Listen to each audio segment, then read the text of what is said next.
Bismillahirrahmanirrahim. Dear students, now we are talking about the Gauss's law.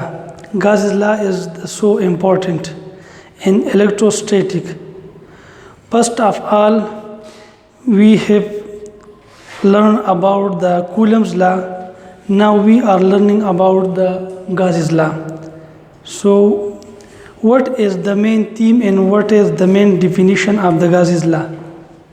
Gauss's law states that the electric flux is equal to the charge enclosed divided by permittivity. इसी का मतलब क्या है कि the electric flux पाई, हम electric flux को पाई से denote करते हैं, पाई से ज़ाहिर करते हैं. So the electric flux is equal to, ये सिंबल किस चीज़ का है? इक्वल का, मसावी का. So the electric flux is equal to the charge enclosed divided by permittivity.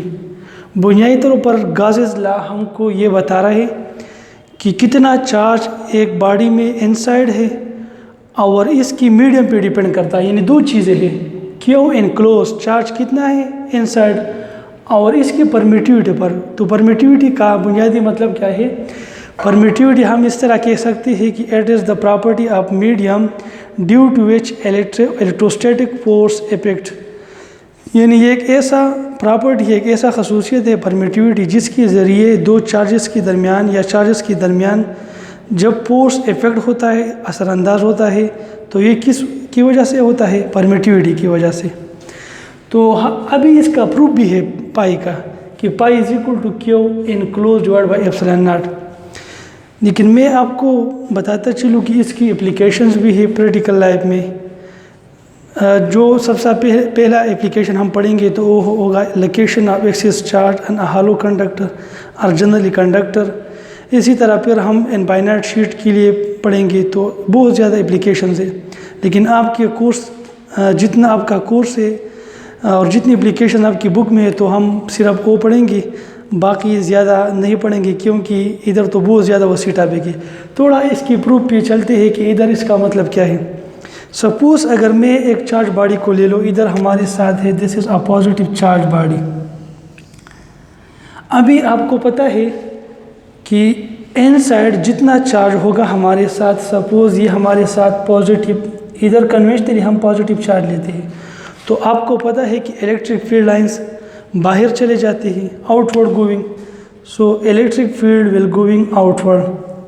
फिर आपको ये भी पता है अगर हम इसका वेक्टर एरिया ले लें, इसका वेक्टर एरिया हमारे साथ किस डायरेक्शन में होगा?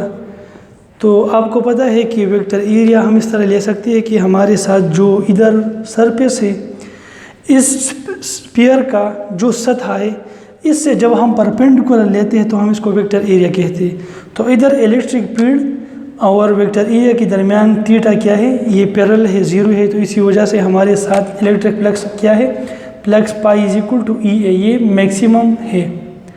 अभी हमको ये बताना होगा और ये हमको सीखना है कि अगर इधर हमारे साथ ये एक इधर हमारे साथ ये सर्कुलर एक स्फीयर है, तो इसी में से हम ये एरिया को पेचेस में डिवाइड करेंगे, हिस्सों में डिवाइड करेंगे. सपोज़ इधर से मैंने फॉर एग्ज़ाम्पल लाइंस ड्रा की अंदर से, फॉर एग्ज़ाम्पल इधर ये तो ऑलरेडी पॉजिटिव चार्ज है तो फिर लाइन बाहर चले जाएंगी.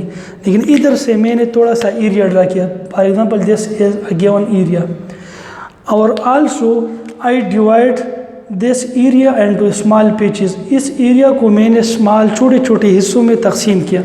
तो फिर हम ये कहेंगे कि ये तो ओवरऑल मुकम्मल एक स्फीयर है, लेकिन एक एक हिस्से में इस स्फीयर की एक छोटे छोटे हिस्से से कितने इलेक्ट्रिक फील्ड लाइंस पास होती है. फिर आपको पता है कि इलेक्ट्रिक फील्ड लाइंस एक गिवन एरिया से जितना पास होती है तो हम इसको इलेक्ट्रिक फ्लक्स कहते हैं.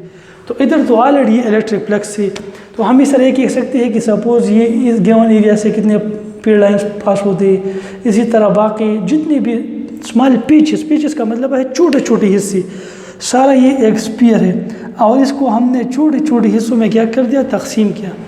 तो इसी वजह से हम ये कह सकते हैं कि स्मॉल ये क्या है? ये पोर्शंस ऑफ ये स्फीयर है और इसमें स्मॉल पोर्शंस है. तो इसी वजह से अगर हम इसको डिवाइड कर दें तो फॉर एग्ज़ाम्पल हमारे साथ पाई किस चीज़ के बराबर है? ये ई के बराबर है. और इसी तरीके से अगर हम इसके प्रूफ पर चले जाए तो हमारे साथ phi is equal to Q divide by epsilon naught, ये हमारे साथ हम इसका प्रूफ करेंगे। तो सबसे पहले हम इस तरह करते हैं कि इधर हम लेंगे पाई, हमारे साथ पाई किस चीज़ के बराबर है, ई ए के बराबर है। फिर आपको पता है कि ई हमारे साथ क्या है, इलेक्ट्रिक फील्ड इंटेंसिटी है। So E is equal to 1/4 pi epsilon naught q square divide by r, ये हमारे साथ क्या है, q square divide by are square, ये हमारे साथ इलेक्ट्रिक फील्ड इंटेंसिटी है। और आपको पता है कि स्फीयर का एरिया हमारे साथ क्या है, ये 4 पाई आर स्क्वायर है। So area of the sphere, area of sphere ये हमारे साथ बराबर है 4 पाई आर स्क्वायर का। तो हम इस तरह ले सकते हैं कि इधर फॉर एग्जांपल सपोज हम सिंगल चार्ज के लिए इलेक्ट्रिक फ्लक्स कैलकुलेट करेंगे, यानी गाउस लॉ का प्रूव करेंगे सिंगल चार्ज के लिए।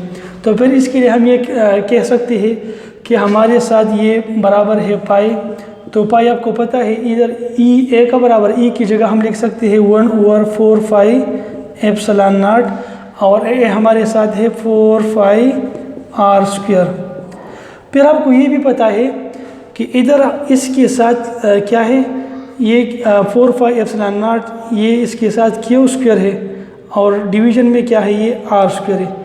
लेकिन इधर से फिर आपको पता है कि इलेक्ट्रिक फील्ड इंटेंसिटी में एक क्यू कैंसिल होता है। सपोज हम इस तरह ले सकते हैं कि E is equal to force exerted per unit charge. जब हम इसको डिवाइड करते हैं तो ई हमारे साथ बराबर है, एफ हमारे साथ बराबर है 1/4 pi epsilon naught Q divide by are square. लेकिन हम इसको सपोज क्यू नॉट ले लें तो इधर ये हमारे साथ क्यू नॉट है, और इसी के साथ ये भी क्यू नॉट पे क्या होता है, डिवाइड होता है। तो अभी फिर आपको पता है क्यू नॉट की कैंसिल होगा, तो ये हमारे साथ बराबर 1/4 pi epsilon naught Q by R. तो ये इलेक्ट्रिक फील्ड इंटेंसिटी, तो इधर से ये आर से भी स्क्वायर चला जाएगा और क्यू से भी स्क्वायर चला जाएगा।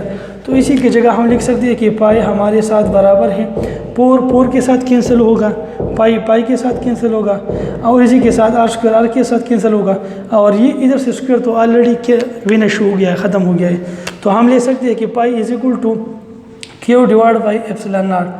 तो अब सिंपल देखिए, इधर phi is equal to Q charge enclose divide by epsilon naught, और इधर भी charge enclose by epsilon naught है। तो ये दोनों क्या है, ये सेम है। तो इसका ये एक सैम्पल सा प्रूफ है। फिर हम इंशाल्लाह वसी पैमाने पर पढ़ेंगे कि अगर हमारे साथ n नंबर ऑफ चार्जेस हो, बहुत ज़्यादा चार्जेस हो, और इसको हम छोटे छोटे हिस्सों में डिवाइड कर दें, तो फिर इंशाल्लाह उसके लिए कैलकुलेट करेंगे। Thank you for watching the video.